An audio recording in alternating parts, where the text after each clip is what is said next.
Et puis l'expression au café commerce, c'est tu fais n'importe quoi. Mais en français, c'est on fait du commerce. Donc les commerçants n'avaient pas la même réputation finalement. Maintenant, quand on est crédibilité. c'est ça. Entreprendre à 21 ans, premier challenge. Entreprendre en famille, Deuxième gros challenge. deuxième challenge. Et entreprendre dans un restaurant de nuit à Fort-de-France pour des personnes aussi jeunes que vous, troisième challenge. Ça fait beaucoup pour se lancer dans le business, non? La particularité de Collab, c'est qu'il n'y a pas de formateurs qui forment. Nous avons des experts, donc ce sont des indépendants, ce sont des chefs d'entreprise qui ont leur activité, donc ils savent clairement de quoi on parle, qui forment des futurs chefs d'entreprise. C'est ça.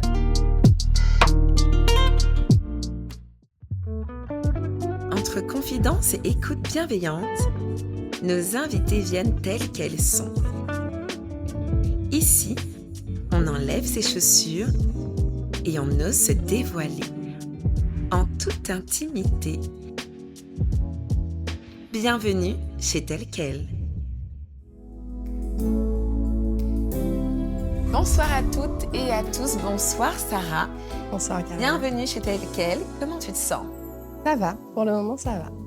Alors Sarah, tu es une femme dynamique, lumineuse, rayonnante de 34 ans.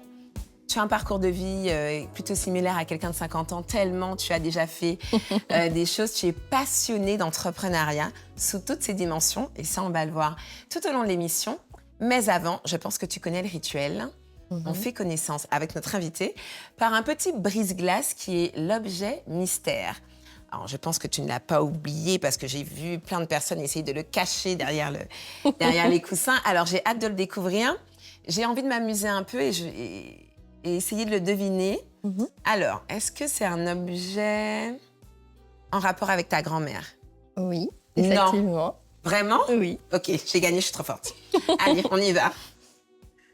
J'avais d'autres cartouches, mais très bien. Voici mon objet mystère. Donc c'est une paire de ciseaux, celle de ma grand-mère, qu'elle utilisait pour couper du tissu, simplement dans son activité professionnelle. Et donc, tu as gardé cette paire de ciseaux? Oui. Incroyable. Depuis plus de 20 ans.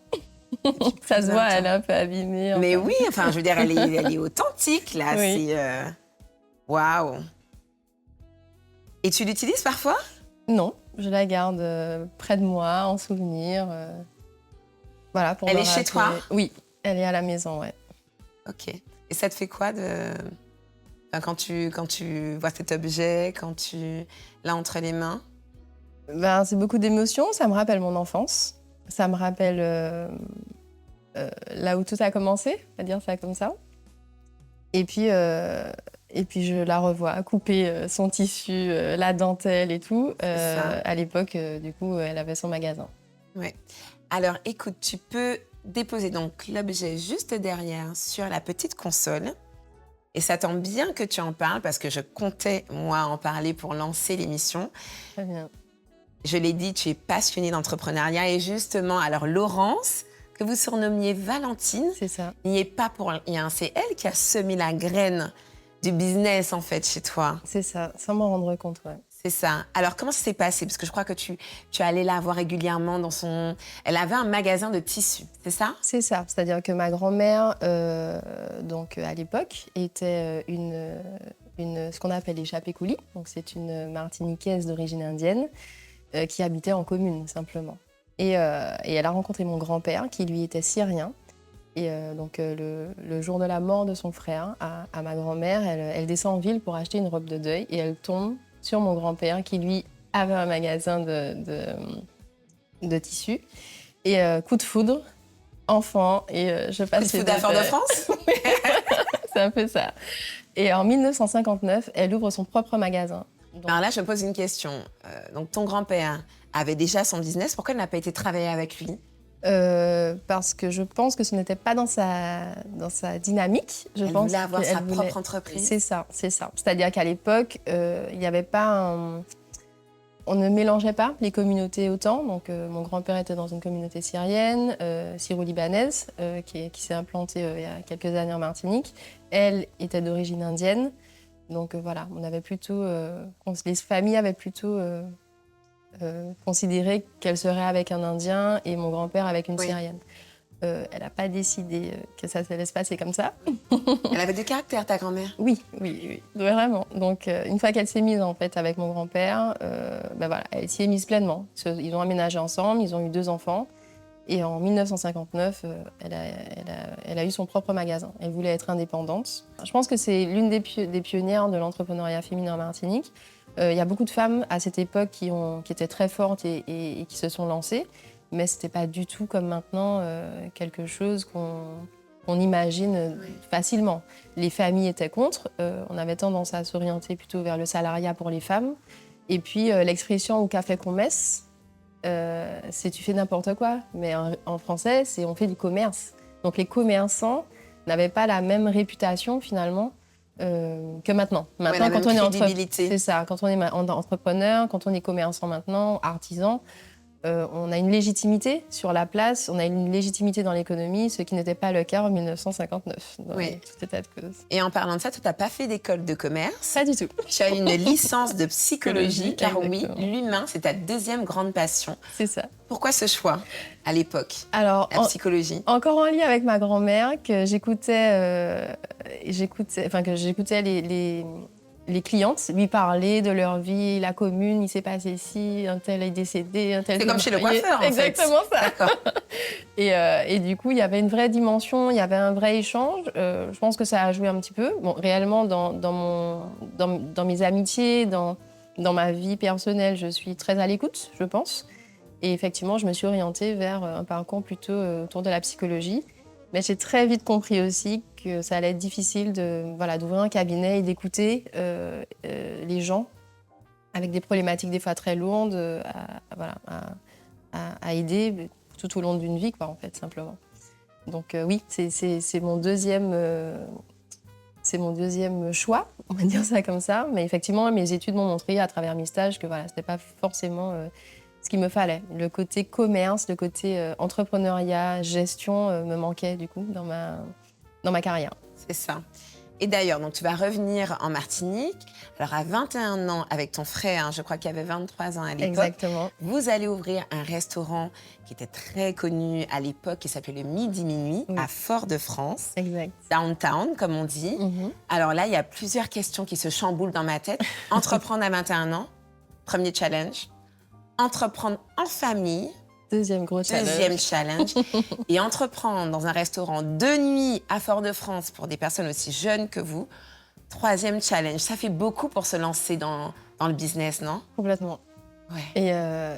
Et juste après les grèves de Martinique, effectivement, ça aussi, c'était un autre challenge à prendre en compte. Alors, pour l'anecdote, quand je suis rentrée en Martinique, effectivement, je voulais travailler.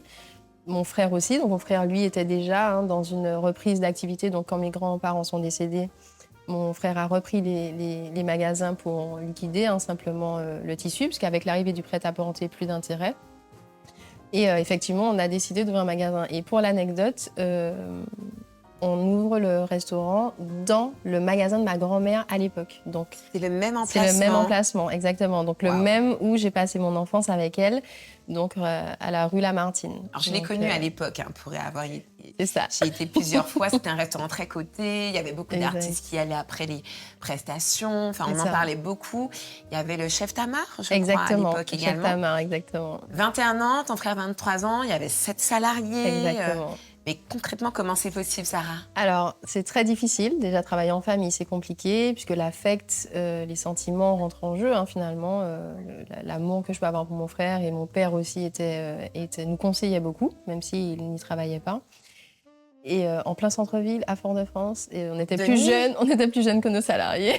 Donc, du coup, et là aussi, en termes de leadership, compliqué. de management, il y a un sujet. Est-ce que ça a été difficile? Oui, ça a été une période très difficile de manager cette personne et je pense qu'on a eu de la chance parce que nos salariés à l'époque étaient extraordinaires et ça a été difficile de pouvoir les manager, de pouvoir comprendre sans être copains, parce que c'est ça aussi la problématique, c'est qu'on a envie d'être copains, on passe beaucoup de temps avec eux finalement.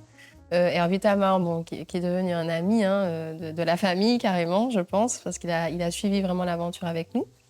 Et puis la restauration, je pense que c'est l'un des métiers les plus difficiles du monde parce qu'on y travaille tout le temps, il faut faire les courses. Il faut être créateur de bonheur, il faut que les gens passent un bon moment. Il faut avoir une identité. Pourquoi? Il y a beaucoup de restaurants, donc pourquoi venir chez nous? Donc effectivement, mon frère et moi, on a eu l'idée d'être plutôt orientés sur la culture. Allier, ce qu'on dit, c'est allier la culture à l'économie. Donc avoir des artistes qui viennent après leur concert. Donc effectivement, on a reçu Tony Parker avec Pony Turiaf, on a reçu et tous les autres joueurs d'ailleurs. On a reçu Kassav après leur concert, Ouais. les artistes du festival de jazz, Chérif Alouna et j'en passe. On a reçu énormément d'artistes parce qu'on avait mis en place des partenariats avec l'Atrium, avec le Grand Carbet justement pour redynamiser Fort-de-France. On a aussi des médias qui passaient et les journalistes du coup qui venaient aussi. C'est un cercle vertueux, les artistes viennent, finalement les journalistes aussi passent. Mais les journalistes sont des personnalités publiques, donc quelque part, ils amènent aussi du monde. Et puis nos clients venaient aussi, puisque suite au concert qui se terminait souvent tard, c'était l'un des seuls endroits où on pouvait manger. Parce que comme son nom l'indique, midi, minuit, on ferme à minuit. Et cette aventure magnifique, pourquoi elle se termine? Alors cette aventure se termine suite au prix Lumina que nous avons gagné en 2012, donc le prix des jeunes entrepreneurs de l'année. Oui. Suite à ce prix qu'on a gagné, on a eu beaucoup de sollicitations pour travailler, pour reprendre le restaurant, donc en location-gérance. Et je t'avoue que c'était ma première activité professionnelle à l'époque. Donc je me suis dit, en fait, tu as démarré dans l'entrepreneuriat, c'est un métier qui est très difficile, tu travailles tout le temps. Mon frère aussi, donc on s'est dit, on le met en location-gérance, on va qu'à d'autres aventures professionnelles, on verra. D'accord. Et voilà, c'est parti simplement comme ça. D'accord. Et il y aura une rencontre avec une femme incroyable, une femme puissante, une femme d'ambition, une femme d'action qui va, je pense, marquer ta vie et révéler ta mission de vie. Est-ce que tu vois de qui je parle? Oui. De qui? Sandra. Sandra Casanova. Sandra Casanova. Est-ce que tu peux nous parler de cette rencontre et ce que tu vas, entre guillemets, construire avec Sandra? Parle-nous de l'aventure Martinique Pionnière. Alors, à l'époque, effectivement, je travaillais donc en tant qu'assistante comptable de mémoire et je rencontre Sandra, qui, elle, avait un incubateur d'entreprise, donc Martinique Pionnière, effectivement. Oui. Et j'échange avec elle et on se rend compte que j'ai la casquette accompagnement par mon parcours universitaire et la casquette entrepreneuriale par l'activité du restaurant de l'époque. Donc très vite, on voit le lien en fait. Donc Sandra qui est quelqu'un de très charismatique, qui est un modèle en fait vraiment avec des idées très claires sur sa vision. Une femme de conviction. Une femme de conviction. Et du coup, je rentre dans l'aventure. Donc alors, à l'époque, quelle aventure? Quelle aventure! Je rentre à l'époque dans une aventure donc en tant que chargée d'accompagnement. Donc je découvre un univers que des femmes qui veulent entreprendre, incroyablement déterminées et passionnées par ce qu'elles veulent entreprendre. Je découvre Sandra qui tient, on va dire, la barque et se lance dans cette aventure. C'est une association. Il y a une fédération derrière nationale avec plus d'une trentaine d'incubateurs. Donc, il y en a au Maroc, il y en a à Toulon, il y en a à Toulouse, à Bordeaux. Donc, on échange en fait entre nous. Et puis, on met en place des choses. Effectivement, ça a été une aventure incroyable. 150 femmes accompagnées. Personnellement, j'en ai accompagné 80. Et voilà, il fallait vraiment chapeauter tout ça. Donc, au bout de quelques mois, je passe responsable d'accompagnement, puisque celle qui était là, du coup, s'en est allée. Et ça a été une aventure. Sur 150 femmes accompagnées, il y avait à peu près quel pourcentage de femmes quel pourcentage, de projets finalement concrétisés? Alors, c'était 80 projets. Donc, en pourcentage, je pense qu'on n'est pas loin des sur les 60%. Ouais. Mais 80 femmes ont créé des entreprises à l'époque. Ouais. Et ça a été une aventure marquante pour toi? Oui, ça a été. Dans ce qu'elle a révélé chez toi? Je pense que ça a été la révélation de ma carrière. J'étais très contente d'y travailler. Cette espèce de communauté de femmes, d'entraide, de sororité, d'intelligence collective, d'engouement qu'il y avait au sein de cette structure était incroyable.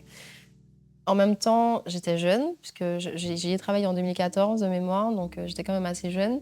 Et il fallait encore être face à ces femmes, avoir de la légitimité, prouver aussi qu'on est en capacité de les accompagner, parce qu'encore une fois, c'est un challenge de pouvoir accompagner des femmes qui ont des parcours différents, des problématiques différentes et des projets différents aussi. Donc, qui suis-je finalement pour y aller et pour pouvoir le faire? Et puis, voilà, ça a duré quand même quelques années. Et puis, malheureusement, la structure a dû fermer. C'est ça. Et là, tu vas justement, c'est quelque chose qui va également beaucoup te marquer. J'ai presque envie de dire que tu as eu un gros poil professionnel. Ça existe, mesdames et Complètement. messieurs. Oui. Comment tu vas te relever de ça? Parce que c'est vraiment quelque chose qui t'a un peu chamboulé, la fin. On parle beaucoup de création d'entreprise, mais on parle pas beaucoup de la mort de l'entreprise. C'est ça. Et c'est vrai que la mort d'une entreprise, c'est un vrai deuil à faire d'une idéologie qui n'arrivera pas au bout. Ça, d'une vision. D'une vision qui n'arrivera pas au bout. Et ça a été très difficile. Donc, en gros, coup de massue. Malheureusement, nous étions complètement dépendants des fonds publics à l'époque. Les retards, les délais ont été malheureusement dramatiques, j'ai envie de dire, pour Martinique Pionnière. Et liquidation. On passe en cessation de paiement, liquidation judiciaire. Et donc, du coup, on se retrouve vraiment devant le tribunal. La mort de Pionnière a été très difficile pour moi. J'ai vraiment eu un gros poil professionnel, comme tu dis. J'étais vraiment très triste. Et puis, peu de temps après, je tombais enceinte. Donc, c'est finalement une autre aventure complètement personnelle qui arrive. Autre aventure, je vais être maman. Et donc, du coup, un gros poil professionnel. Finalement, une annonce personnelle extraordinaire. On a donné la vie, donc c'est une autre aventure. Donc voilà, très vite, finalement, on se relève. Et puis on attend la prochaine étape, quoi. C'est ça. Et je sais que ça n'a pas forcément été très évident, ta grossesse, la venue de ta petite magnifique poupée aujourd'hui. Donc là aussi, je pense qu'il y a eu... tu as dû aller mobiliser des ressources en toi aussi. C'est ça. C'est-à-dire que ma grossesse a été très difficile. J'ai été alitée très tôt dans ma grossesse. Et l'arrivée de ma fille a été encore plus difficile puisqu'elle est arrivée beaucoup trop tôt, malheureusement. Donc ça a été un autre combat, ça a été une autre énergie. Et puis on arrive à se recentrer sur l'essentiel. Donc je pense que cette période aussi a été extrêmement importante dans ma vie, de réaliser que face à une nouvelle du jour au lendemain, tout change, la vie peut basculer. Quand on dit la vie tient un fil, pour moi en tout cas, ça a été complètement véridique. Et c'est un autre combat et on revoit ses priorités et on se bat pour l'essentiel et pour sa famille. Alors après cette maternité, tu vas faire, je crois, quelques petits boulots, mais en tout cas, tu vas rejoindre rapidement les équipes de Pôle emploi. Il me semble qu'il faut dire maintenant France Travail. Exactement. Tu vas être conseillère entreprise. C'est ça. J'ai envie de dire jackpot, tout ce que tu aimes, mêler l'entrepreneuriat et l'humain. Tu vas accompagner des chefs d'entreprise à un boulot taillé sur mesure pour toi. Exactement. Tu t'y es épanouie? Exactement. Alors oui, alors Pôle emploi, c'est une autre histoire, effectivement, une autre histoire d'amour, finalement. Oui. J'ai pas cumulé de boulot, c'est vraiment... j'ai profité de ma fille pendant quelques temps. Après, bon, voilà, tout allait bien, on a retrouvé une vie beaucoup plus sereine. Et donc, très vite, Pôle emploi, effectivement, m'a démarché. Donc, j'étais à l'époque licenciée économique. Donc, jeune maman, licenciée économique, je vais dans une réunion et là, je me rends compte que Pôle emploi recrute. Donc, je passe toutes les étapes de recrutement nécessaires. Et je rentre dans l'aventure Pôle emploi. Donc, à l'opposé de l'entrepreneuriat, puisque là, on est plutôt dans la sécurité de l'emploi. On accompagne les entreprises qui veulent recruter dans des aides et mesures à l'embauche, dans des subventions, puisque Pôle emploi France Travail, est prescripteur de l'État. Donc, réellement, une autre aventure. Plutôt dans le développement de l'entreprise. C'est ça, plutôt dans le développement. Donc, l'autre casquette. Accompagner des chefs d'entreprise à grandir, à faire grandir leurs équipes. C'est ça. Tu as vraiment ce truc en toi, Sarah, d'accompagner, tu as vraiment ce relationnel, ce temps de disponibilité. Et, c'était vraiment, en tout cas à l'époque, une fonction taillée pour toi, dans le sens, effectivement, tu vas retrouver ce côté lié à l'humain, au relationnel, à aider, accompagner, guider, orienter, et le monde de l'entreprise. C'est vrai. J'y ai travaillé pendant 4 ans, j'ai rencontré des personnes extraordinaires. Il y a un travail qui est incroyable. Moi, quand je parlais de Pôle emploi à l'époque, j'entendais beaucoup « Pôle emploi fait rien, ils ont des fonctionnaires, etc. » Pas du tout. Quand tu rentres, c'est un bulldozer avec des agents qui travaillent, qui ont beaucoup de personnes en portefeuille.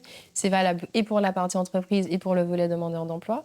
Et voilà, il y a beaucoup de choses à mettre en place. Donc oui, ça a été une aventure, effectivement, taillée en fonction de mes attentes professionnelles, puisqu'il y a une grosse partie sur l'humain, comment accompagner les chefs d'entreprise dans leur phase de recrutement, comment trouver le candidat idéal pour qu'il réponde à leurs attentes, voir aussi la réalité économique du chef d'entreprise quand il recrute, combien ça va lui coûter, est-ce que son chiffre d'affaires est suffisant, enfin, même s'il est en augmentation, pour recruter quelqu'un. Ouais. Donc, il y a tout un process, il y a toute une analyse.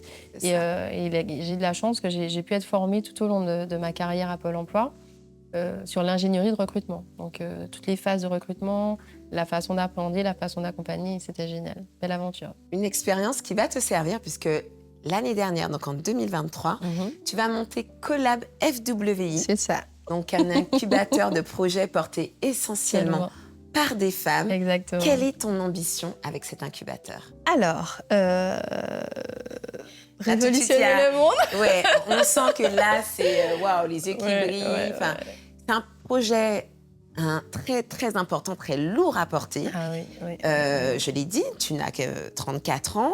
Est-ce qu'il y a eu un sentiment d'illégitimité à porter un tel projet? C'est quelque chose qui touche beaucoup de femmes, syndrome de l'imposteur, etc. C'est un incubateur qui est lancé depuis plusieurs mois maintenant. C'est ça. Voilà, il y a eu beaucoup de médias qui en ont parlé. Tu as déjà eu plusieurs personnes qui ont adhéré à ce programme. Donc, ça fonctionne. C'était une nécessité, ça manquait en Martinique.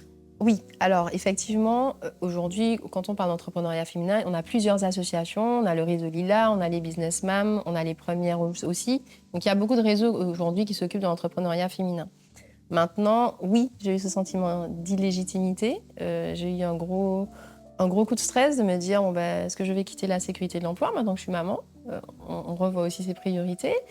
Est-ce que je vais me lancer dans une aventure avec un projet aussi lourd, d'accompagner des femmes qui vont monter des projets, parce que c'est s'occuper de son projet, donc Collab, mais aussi de chacun des projets. C'est ça. Donc c'est quand même assez lourd à porter. Mais je t'avoue que j'ai foncé. Je ne me suis pas posé trop de questions. Voilà, je me suis dit, en fait, ça a toujours été mon rêve de remettre en place ce réseau. Et je n'ai pas hésité. Donc j'ai eu l'occasion de...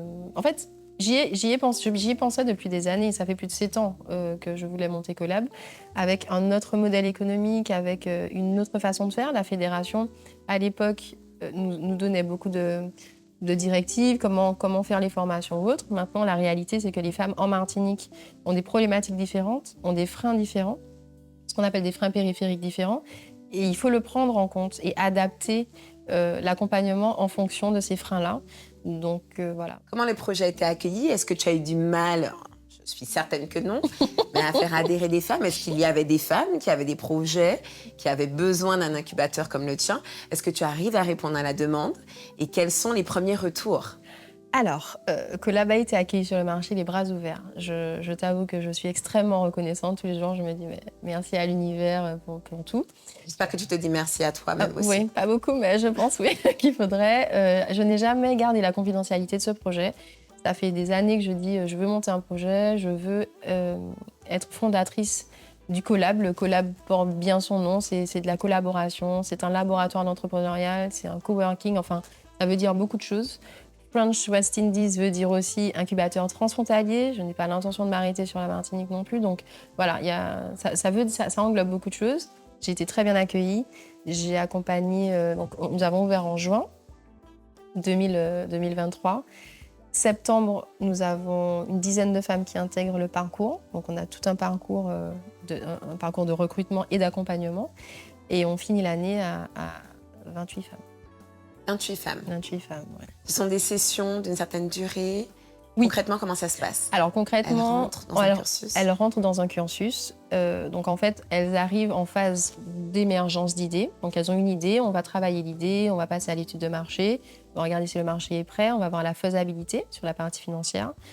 On va voir aussi tout ce qui est mindset. Le premier module à Collab, c'est un module qui est fait par une psychologue du travail, qui fait un travail considérable avec elles. Pour vraiment réaliser le pourquoi. Pourquoi elles sont là, pourquoi elles veulent monter une entreprise et jusqu'où elles peuvent aller pour monter ce projet. Il y a une série d'experts, je suppose. Et il y a une série d'experts. Alors, c'est ça. C'est-à-dire qu'en fait, c'est 25 femmes accompagnées cette année et 28 consultants qui gravitent autour. D'accord. La particularité de Collab, c'est qu'il n'y a pas de formateurs qui forment. Nous avons des experts, donc ce sont des indépendants, ce sont des chefs d'entreprise qui ont leur activité, donc ils savent clairement de quoi on parle, qui forment des futurs chefs d'entreprise. C'est ça, des experts métiers. Experts métiers. Des experts qui connaissent le terrain. C'est ça. Très beau projet, incroyable. Merci. Travailler sur plusieurs années et enfin réaliser. C'est ça. Comme quoi, quand on s'accroche à ses rêves, on y arrive. C'est ça. Bravo. Alors, rien n'arrête Sarah Fayad. Non. Tu n'as que 34 ans. C'est quoi la suite? Alors, la suite, c'est que j'ai quand même une 50aine de femmes qui souhaitent intégrer Collab. Donc, 30 ans, 4 mois et 50 ans en attente pour cette nouvelle année. Donc, c'est incroyable, c'est une vraie bénédiction. Et puis... Dans 5-10 ans, tu te vois où? Dans 5-10 ans, je pense que Collab. Collab aura... Alors déjà, Collab sera connu dans toute la Caraïbe.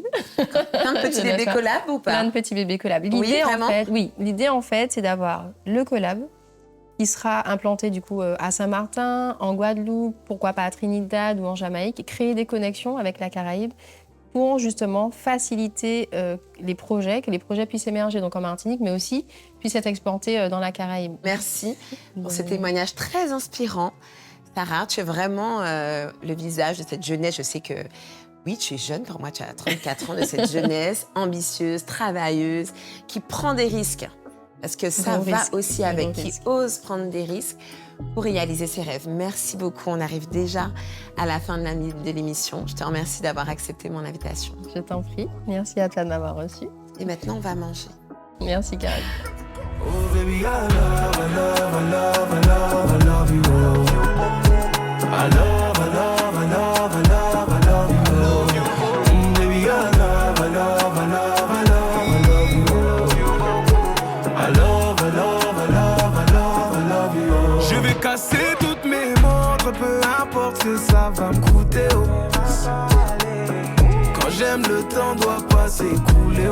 Et depuis que toi c'est moi, j'ai tout oublié, tu passais, oh ma chérie. Dis-moi où tu t'étais caché, oh pourquoi j'ai mal, pourquoi je suis blessé, oh. J'ai demandé à Dieu de nous séparer, mais il ne veut pas m'exaucer, oh c'est lui qui sait, et son plan est déjà calé, oh. Donc si c'est pour toi, c'est avec la joie que je vais pleurer, oh. Et si je te dis que je t'aime, tu dois me répondre que tu m'aimes. C'est tellement simple, un peu comme un puissant fondeur. Et si tu me dis que tu m'aimes,